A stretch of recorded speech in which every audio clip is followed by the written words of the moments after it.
So, hello everyone, and welcome to the Day in the Life series, which is a part of our MA in Psychology program. And we do these events about twice a semester. One Day in the Life series is focused on our developmental psychology program, and the other one is focused on our IO psychology program. So, this one today is geared toward our developmental psych students, but everyone is welcome, and we're happy to have you here.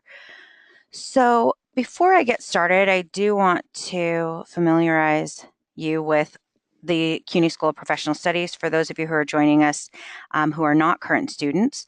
So, our program is comprised of a bachelor's in psychology program and also a master's in psychology program. Our bachelor's program is 120 credits. We have 3 tracks, one in psychopathology, one in psychological development, and one in organizational psychology. This series is part of the Master's in Psychology program, which is a 36 credit program consisting of 2 tracks or concentrations.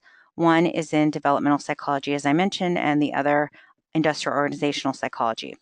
So today we are lucky enough to have Dr. Sarah Zeller Berkman with us, and she will be speaking about her path to this field and a little bit more about how her work fits into the broader scope of developmental psychology, specifically her work with youth and social justice. So I want to start by giving a little bio of Dr. Zeller Berkman, and then this talk will be approximately 40 minutes, and then we'll add on another 15 or 20 minutes and open it up for questions and answers from you. So Dr. Sarah Zeller Berkman received her PhD from the CUNY Graduate Center. She is the academic director of the Youth Studies program at the CUNY School of Professional Studies and director of Youth Studies Initiatives at the John F. Kennedy Jr. Institute for Worker Education. At CUNY SPS, she oversees the MA and advanced certificates in youth studies, and she directs the Intergenerational Change Initiative, which is a youth participatory action research project involving mobile tech and participatory policymaking. Dr. Zeller Berkman has spent the last 2 decades as a practitioner, researcher, evaluator, and capacity builder in the field of youth and community development.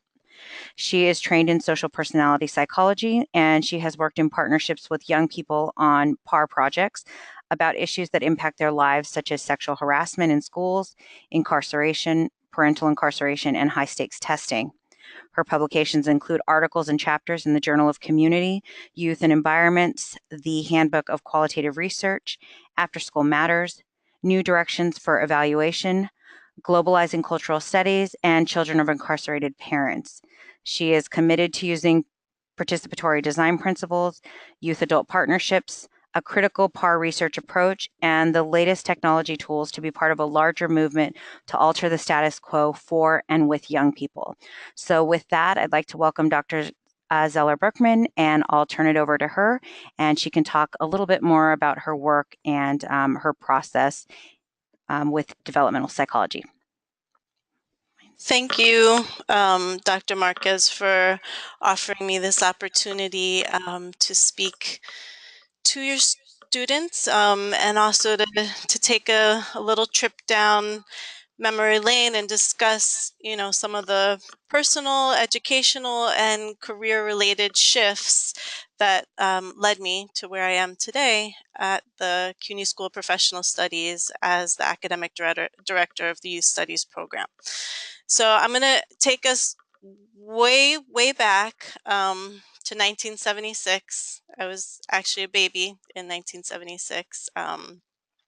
So the image is an older one. But I was born here in New York City, in Brooklyn, to radical doctor activist parents, and some of my commitment to social justice and some of the things we'll talk about later were really shaped by both my parents and the communal household in which I grew up. So my parents worked in partnership with many different movements that were happening in the 60s and 70s related to Black liberation, Puerto Rican independence, the American Indian movement, etc.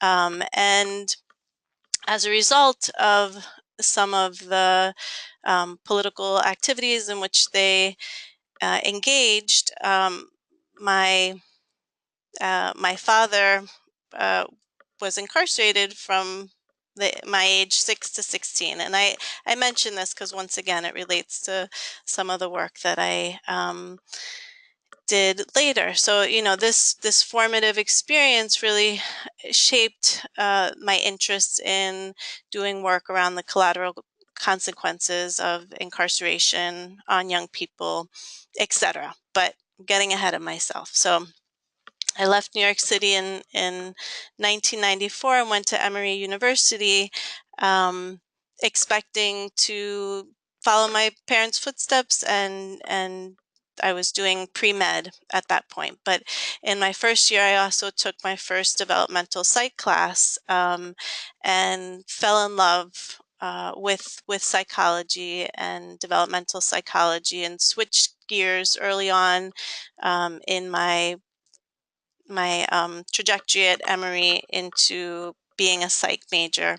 Um, and there, I had many wonderful professors, but their psychology program was more experimental. And I left college feeling like I probably wouldn't pursue my PhD in psych. But I wanted to get more experience working with young people. So I came back to New York City, and I was an assistant teacher for second grade for a year. Um, while I was teaching, I also decided that I wanted to do some work with kids that were dealing with parental incarceration, because as I told you, that was a really big part of my own childhood. And so I started volunteering on the weekends with a program called the Incarcerated Mothers Program. Um, and throughout that year, I realized that although I really loved what it felt like to be able to develop relationships with young people over the course of the year, every day as their teacher, I was really loving what could happen in the out of school time space, and some of the freedom and flexibility that I felt when I was engaged in programming with young people in this other type of setting. And so I decided at that point to switch gears a bit to working more in out of school time than the in school time. Um, and around this time, I moved to Brazil for about 6 months, and I was working with young people there. Meninos da Rua, which means street children. And I was able to do some work with young people that had been impacted by the crack epidemic that hit them kind of in the 90s, whereas it, hit us in New York really hard in the 80s. And really, really love some of the programming that we were able to do in Brazil. And when I came back to the States, I was lucky enough to find a position where I was able to run my own youth program for our children. And this was a program for kids that were dealing with maternal incarceration. So the young people in this program had mothers that were incarcerated at a prison pretty close to the city, Taconic. And in that role, I worked both with the mothers and with the young people. So we would do trips to make sure that they stayed connected to their mothers. We would give supports for the oftentimes grandparents and aunts who were taking care of these kids while their moms were locked up. And we also did other kind of fun programming for the young people outside of that, as well as giving whatever other supports people needed as they navigated a really difficult experience. also in the broader context of many of these young people being located in the poorest neighborhoods, in the worst schools, etc. All the things that we know about how prisons overlap with many other um, unjust systems. Um, so that program, I was able to expand both the teen program and add a preteen program. Um, it was a really wonderful few years of my life. I met amazing youth and moms and caretakers. But I also, in that period of time, ended up feeling like uh, it was just, I was helping to keep people's heads above water. But as I mentioned, there were so many other things that were impacting their lives that had to do with policies and kind of structural inequities that I ended up feeling like I wanted to be part of some of those conversations too. So I was looking into graduate school options. Once again, wasn't necessarily thinking about PhDs in psych, but one day, as I was leaving Taconic, the prison in which the mothers that I worked with were living, I went to the prison that's across the street called Bedford Hills, where, as I said, many of the people in my childhood ended up getting incarcerated at one point or another for activities related to their political beliefs. So I was visiting a woman that's in my extended family that has been now incarcerated for 37 years. And I went there to visit with her, and she told me about this amazing psychologist, Michelle Fine, who was coming into the prison every week with some of her doctoral students, and that this woman who's my family member and a few other women for the prison were involved as co-researchers on a participatory action research project related to the impact of the college program on the women, on the women's relationships with their children, on their relationships with the COs, etc. And so it was fascinating to me to hear that that was research, that there was this type of research that was done with those most impacted as partners and co-creators of the research process. So it was through um, this visit and this conversation um, with this woman that was locked up at Bedford Hills that I came into contact with the woman that became my mentor, Michelle Fine, who was at the Graduate Center. Um, I ended up applying to their social personality psychology PhD and getting accepted. And there, during my time in my doctoral program, I was able to do many participatory action research projects, mainly in partnership with young people. So, in this at the Graduate Center, I was able to bring in some of the young people that I'd worked with previously as a program director to co-create research with me about the impact of parental incarceration on young people. So we did a research project with other youth around the city that were impacted by this. I did projects related to the school to prison pipeline. We did projects related to educational inequity, etc. So it was a wonderful period of time in my life where I was able to create research with with many different people about issues that either directly related to something I experienced or issues about which I felt very strongly. And in the same time, I started doing some trainings for an organization called the Partnership for After School Education.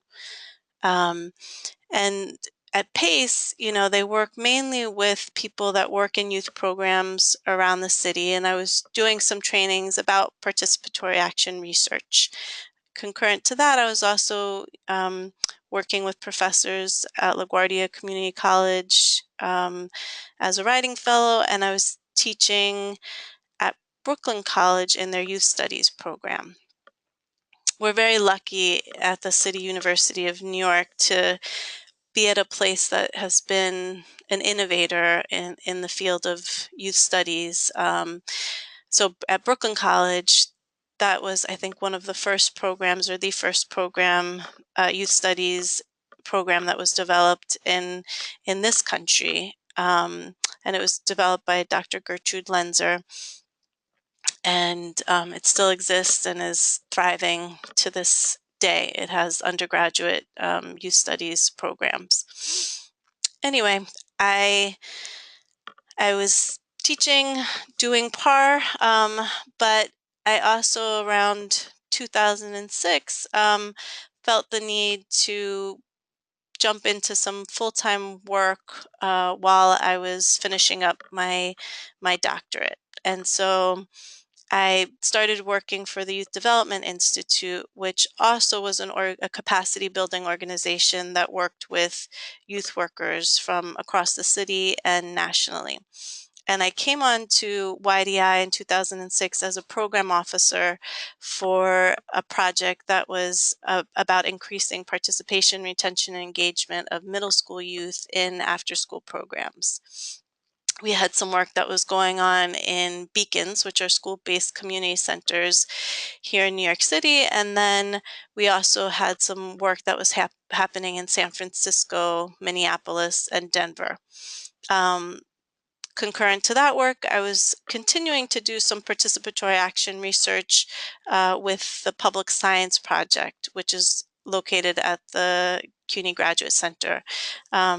PSP is really a hub for those interested in doing participatory action research. There are trainings, institutes, there are a bunch of resources, and it's also a place where many of the graduate students in Michelle's lineage and in this social personality psych program were able to get support from a community of like-minded researchers and to share and learn from each other's projects.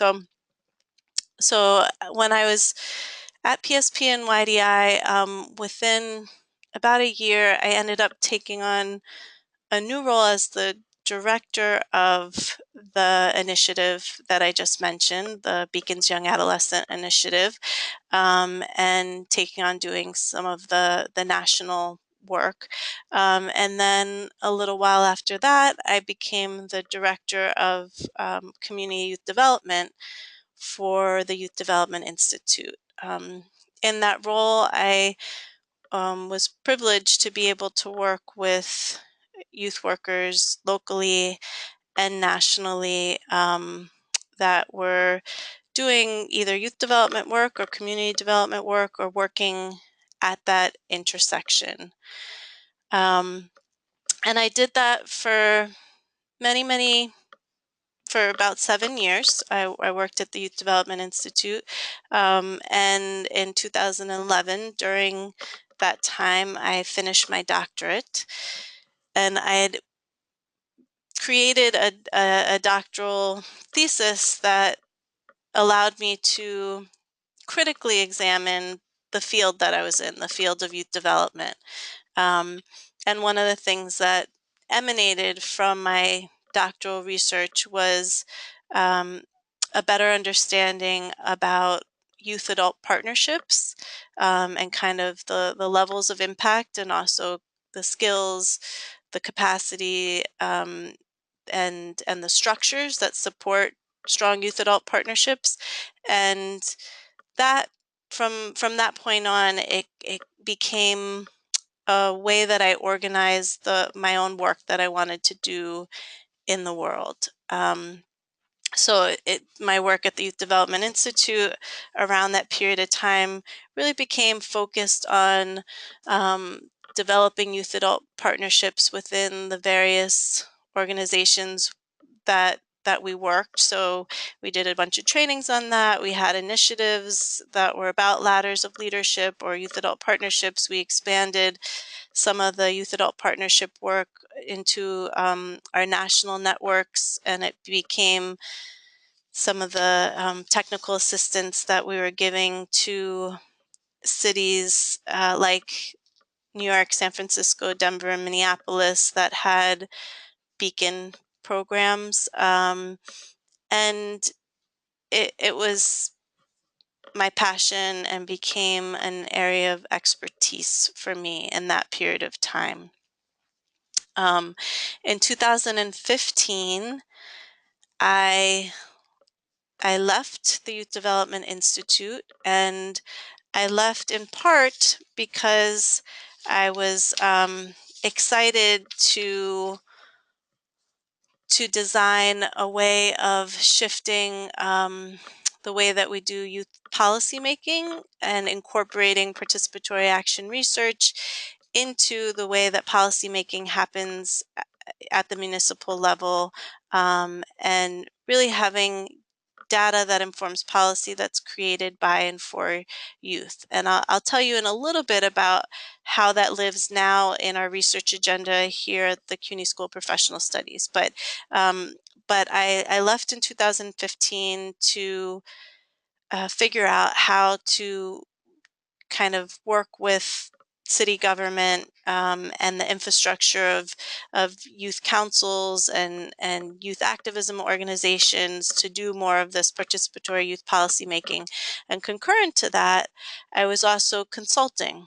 Um, I was consulting with foundations like Mozilla. I ran an initiative for them that was about looking at alternative and connected credentials that young people could use, that documents learning that happens across various settings and then allows them, unlocks opportunities in whether it be job opportunities or educational credits, etc. So that was one project that I ran in this period of time.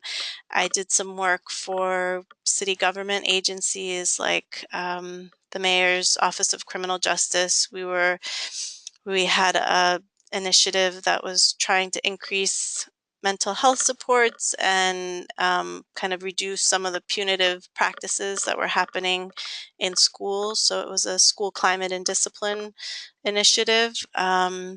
We had I worked on another initiative that was around um, developing indicators in New York City to see where young people are thriving and where we as a city needed to push the needle, and did that with the New York City Children's Cabinet.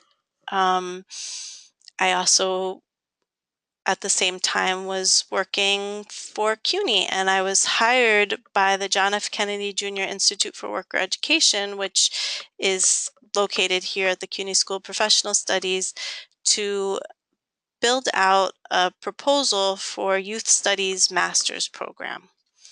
So if I took you back a few years when I was still in my doctoral program and working at the Youth Development Institute, I was asked to create a class on youth action and agency that was used for an advanced certificate in youth studies, that launched in 2013. So it was through writing that curriculum that I met the people that later hired me when I was doing consultant work to write a proposal for what this master's program could look like that really built upon the advanced certificate that had been created earlier. Um, so I jumped at that opportunity and developed a program that really, had some of the lessons that I'd learned about being in the field of youth development, and also having the privilege of, also studying the field through my doctoral work to have this more critical view of the field. And so I wanted to develop a program that both showed promising practices and illuminated for people, youth workers in the field, like the best of what's already out there, but really help our students to imagine a youth development that disrupts status quo in partnership with young people and doesn't just try to fit them into things that aren't working for them. And so our program is grounded in social justice principles. We take seriously how race, class, gender, sexuality, immigrant status, etc., intersect with young people's development and also the way that they're perceived. And we have a strength-based approach to young people, to youth workers, to community. Um, so we developed this in partnership with people in the field, and I was also able to bring in many of the things that I had learned over the years into the creation of this program. It went through rounds of approval and launched in 2016. We launched the advanced certificate, and in the spring of 2017, we officially launched the master's degree. Um, and yeah, I'm going to tell you a little bit more about our current program as we move into the end of my timeline or the present day. And then I'll tell you more about our research agenda, which relates back to the participatory youth policy making work that I told you about previously.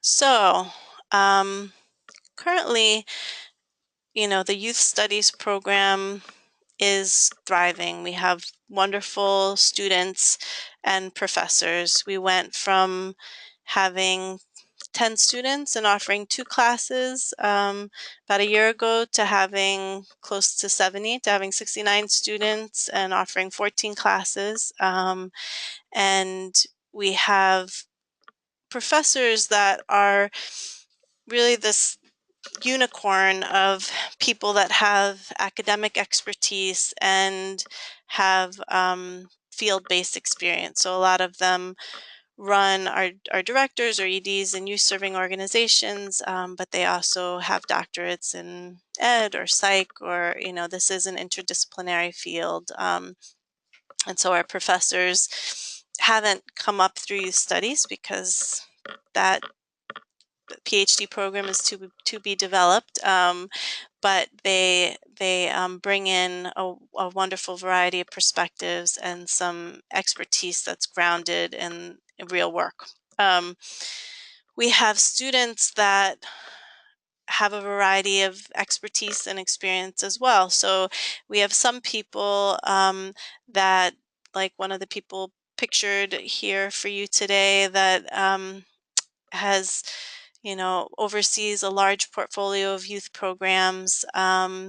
We have others that have 20 plus years of experience in the field, but had never gotten a master's, and we're excited to be able to come back and do some work that related to the work that they love doing every day.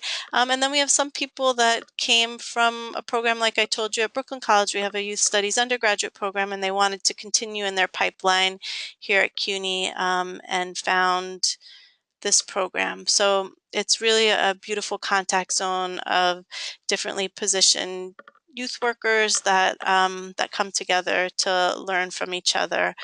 Um, we we we have some programs that are launching that are about uh, youth development in a global context, which I'm very excited about, because as you can tell from my own timeline, there were moments that I lived and worked in other places doing youth work, and so I'm excited to bring that into this program as well. And we're really lucky to have a research agenda um, that reflects some of the values that I talked about related to young people being seen as assets, and really thinking about how young people, youth and adults partner to shift status quo.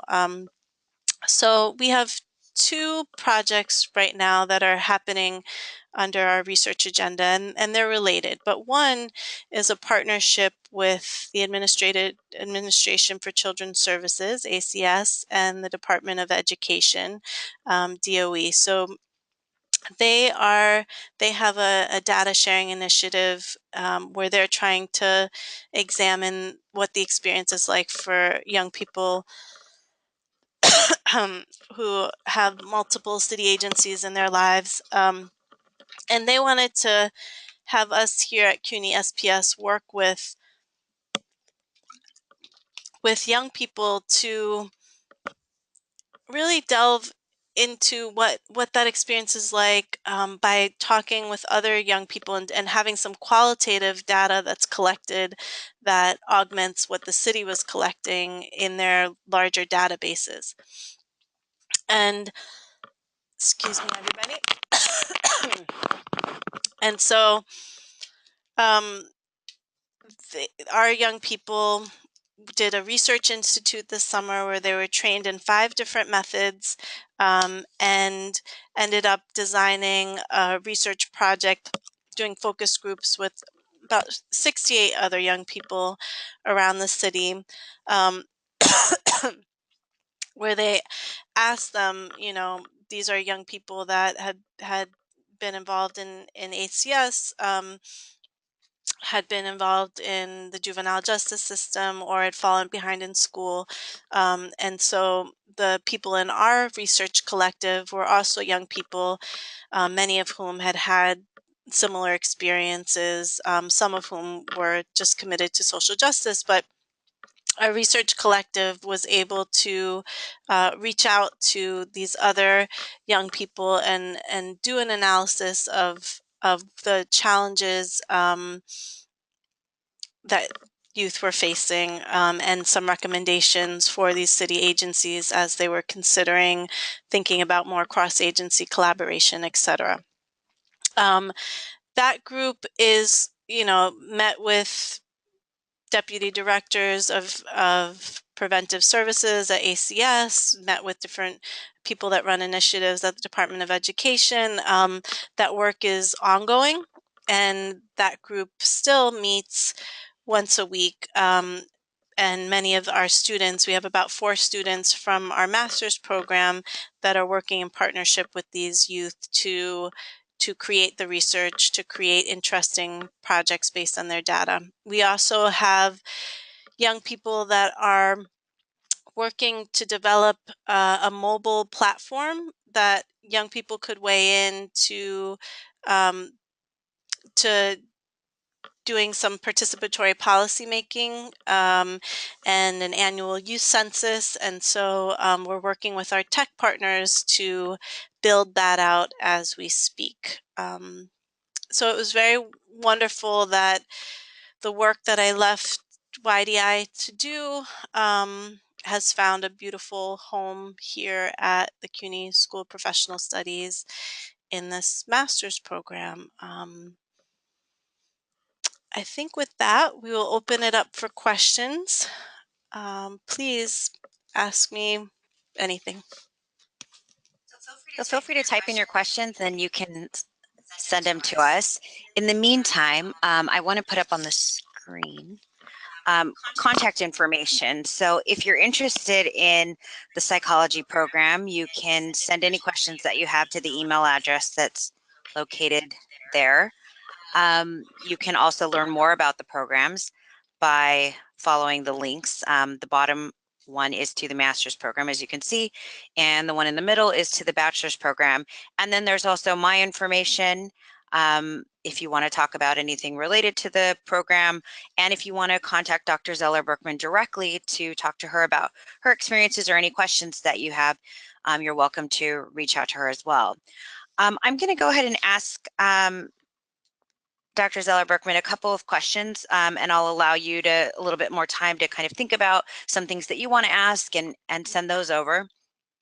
So one of the things you had talked about was the tremendous amount of experience you've had with PAR, participatory action research. And for those people who are listening who maybe aren't quite familiar with PAR, could you talk a little bit about what it is and what makes it such a unique and interesting and special way to collect data and approach research? Sure.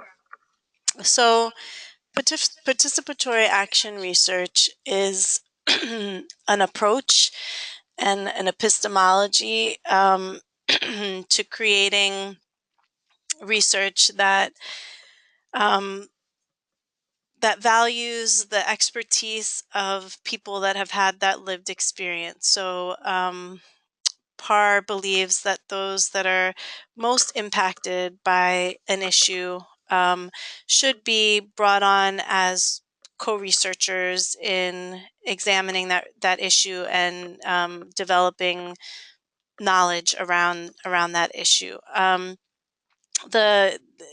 That's the participatory part.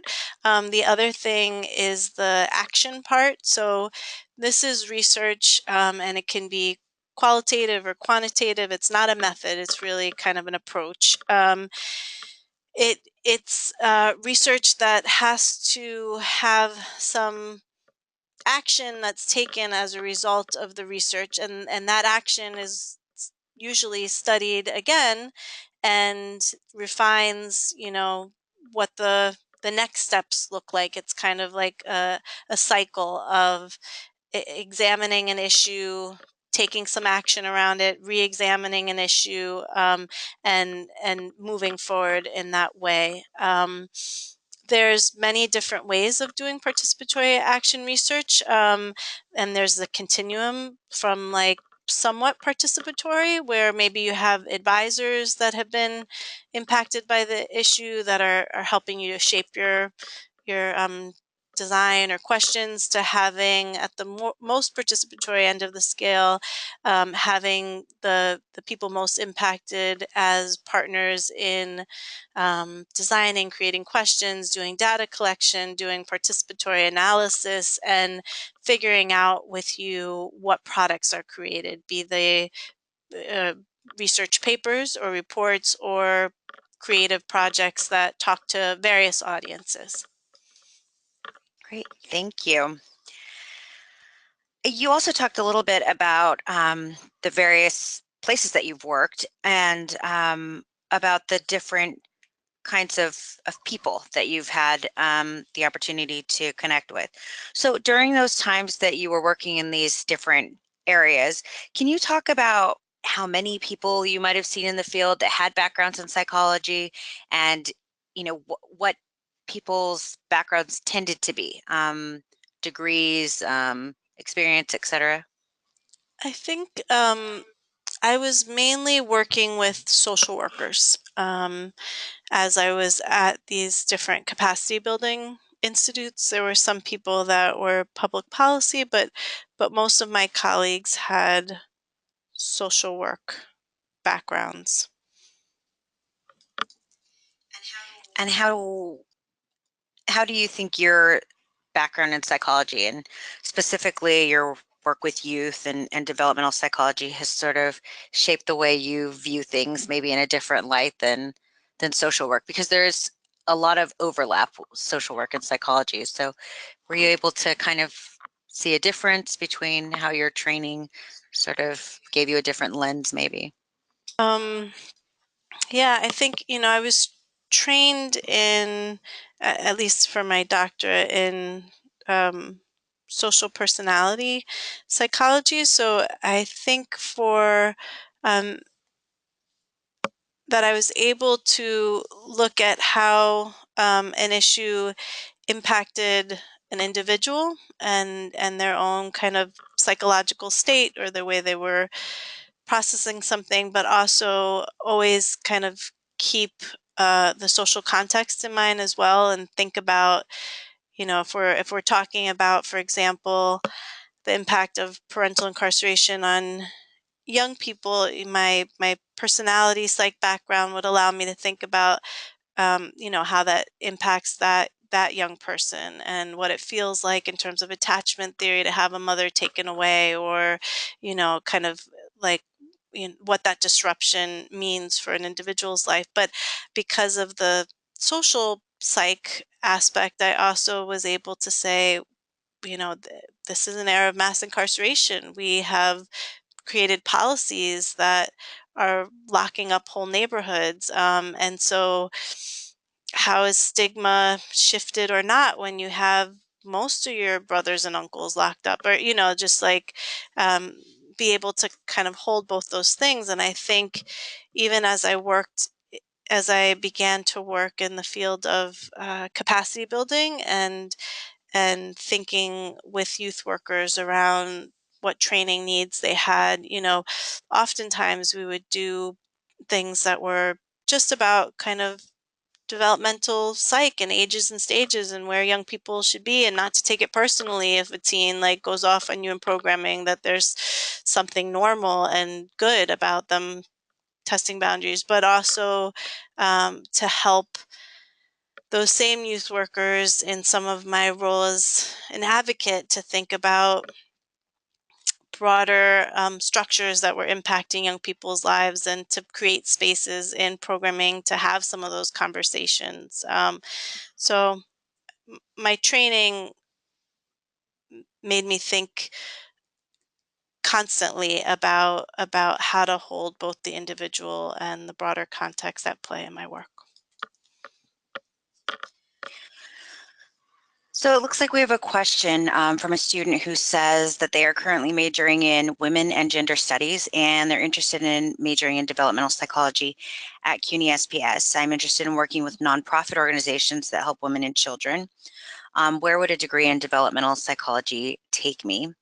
I don't know exactly where I should begin searching in regard to my career direction.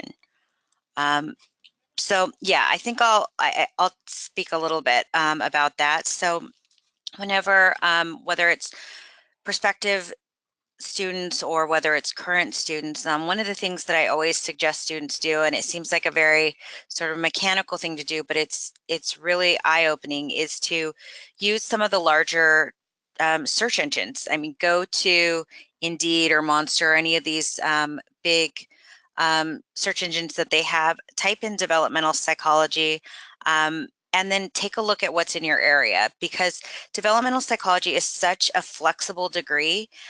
Some people will focus on the early stages of life, because remember, it's spanning the entire lifespan. So you have some that might focus on children, some people might focus on youth, some people early adulthood, other people maybe geriatric care. So there's a lot of things that you can do with it. So I would suggest starting there just to see kind of what's out there and to get an idea of the different ways that you could go, because sometimes looking at these job descriptions opens your eyes to something that you didn't even know existed, a job that you didn't even know was possible, and you also maybe didn't even think that developmental psychology would take you there. So I would start there. In terms of nonprofit organizations specifically that help women and children, Sarah, do you know of any, maybe, and maybe I'll sort of open this up a little bit wider, maybe some agencies or places that are good to start? I would think New York City is probably some of, city agencies are probably some of the obvious ones, but places where students or recent graduates can start to think about places of employment in these areas. Yeah, I mean, one of the places that I mentioned that I worked, Our Children, they did a lot of work with the mothers and children that were coming home from prison, and so they had housing for women, they had support for employment, they had reunification. There's also many programs kind of in the domestic violence strand for women and children in particular. Um, I can I can um, try to think about some other ones, but they're the youth serving organizations. A lot of times they have broader missions, but I'm sure you can find a bunch that really focus in on women and youth.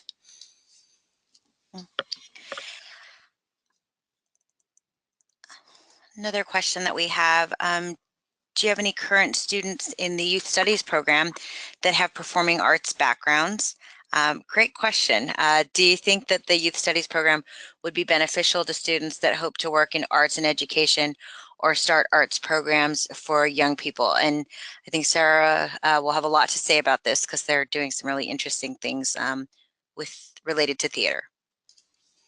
Yeah, so we do have students in the program that are teaching artists and kind of work across a variety of organizations with young people. We have some people that are based at one organization, like a Girls Right Now, and are direct, running program there. So absolutely yes. And I also just want to mention that there is another program here at the CUNY School of Professional Studies that's specifically like an applied theater program, where people in that program do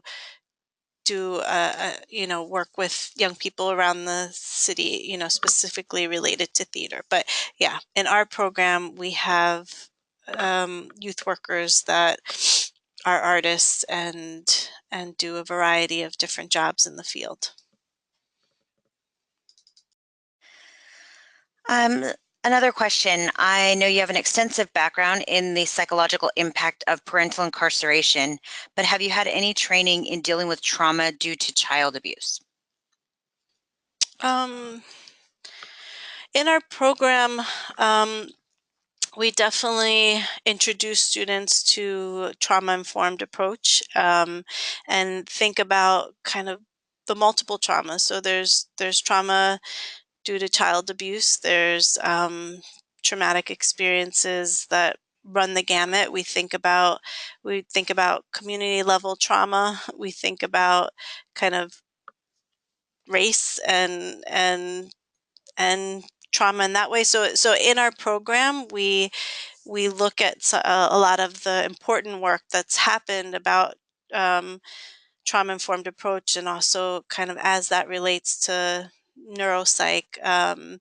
And so it comes into play in our program. It's not something that I've done a bunch of research on nor consider myself an expert in, but it is absolutely critical to anybody doing youth work today to have a trauma informed approach. So one of the things you talked about was your work in around policy making, and I was wondering if you could talk a little bit about the struggles that maybe you encountered um, in that work that you did. Sure. I think there are two strands that I'll talk about. One was kind of as a consultant when I was doing some of the work with different city initiatives, and city agencies. What were some of the struggles in that work? And then I'll talk a little bit about some of the struggles that are, or the challenges that are more specific to involving young people in policymaking, which is kind of the way that we've been pushing right now through the Intergenerational Change Initiative. Um, so when I was working on these various initiatives related to changing discipline practices in schools, for example, we would, there's hmm, there's just a lot of politics at play, and I don't want to get myself in trouble too with some of the challenges with. Anyway, so sometimes, unions are an amazing force for good and advocates. And there were also times with, when they were trying to change some of the policies in schools as it relates to discipline practices, and also kind of the relationship between cops and in the schools, that the unions um, would would there would be some ways that their desires were in conflict with some of the things that other community base groups or young people or parents, things they were wanting to move forward. And within all these initiatives, you have to really, I shouldn't say obstructionist. It's just that it's very hard to marry the needs and wants of all these different players and to walk fine political lines. There's also something that's hard about timelines. So you can, really push these committees to come up with a series of recommendations and make people crank them out, and then it gets held up for months. Nothing moves because something in the larger political climate shifted. A kid was hurt in a school, and it's just not the time to put out anything related to changing discipline policies. And so all that hard work gets shelved for a while. I think there were things that this current administration was really trying to do in terms of community engagement. And that happened, but sometimes the feedback from the community um, happened after some formative things were already decided. So some of that I think felt weird or hard for me. And policy change can take a long time. And so and a lot of it is a culture shift, and that takes even longer. So the policy work is very exciting to think about, like, really shifting systems that impact millions of youth in the city, but it's also at times daunting. And when we think about this other strand, which is about this push to involve young people in policy making, there's a real openness right now in our city government to having those most impacted, like young people, inform those agencies and those policies in a different way. So it's very exciting. But I can also say that sometimes, things get caught up in legal for 9 months, and then something that young people had worked on, like, it just can't move forward because it has to get approval through the state. There's like a bunch of things in our litigant society that mean that these things are not easy. So as we wrap up, I see that there's one question about associates and bachelor's programs, but I'm not quite clear on the question, so I don't want to answer it without fully understanding. So maybe you can send a little bit more information about what you're curious about an associate's or bachelor's program. If you could send a little bit more, that could help us sort of understand exactly what the question is. And then there was one about if there's a PhD program within the courses discussed this evening and what the criteria is to get into the master's program. I'm not sure if you mean here at SPS um, or at the Graduate Center. If you could also send a little bit more information, that would be helpful. There's a question, are there ways that youth workers can be involved or employed in research projects involving young people that are inside or outside of academia while not enrolled as a graduate student? Hmm. Um, um, yeah, I think there are job postings that go out for research assistants on different projects related to work at the UN, related to um, youth and the implementation of some of the initiatives that they have there. There's work that sometimes happens for foundations that are about um, research. I don't. I think that you know the person that asked this question is a current student in the in the Youth Studies MA, and I think that, with that MA too, and if you've used your time here to develop some original research, I think um, it's going to be much easier to kind of position yourself to take on some of those jobs when you leave the program. Yeah. So the follow-up question was related to the PhD program, was about whether there was a PhD program with courses we discussed this evening, and what the criteria is to get into the master's or PhD here at SPS. So we do not have a PhD program in either developmental psychology in general, or youth studies at SPS.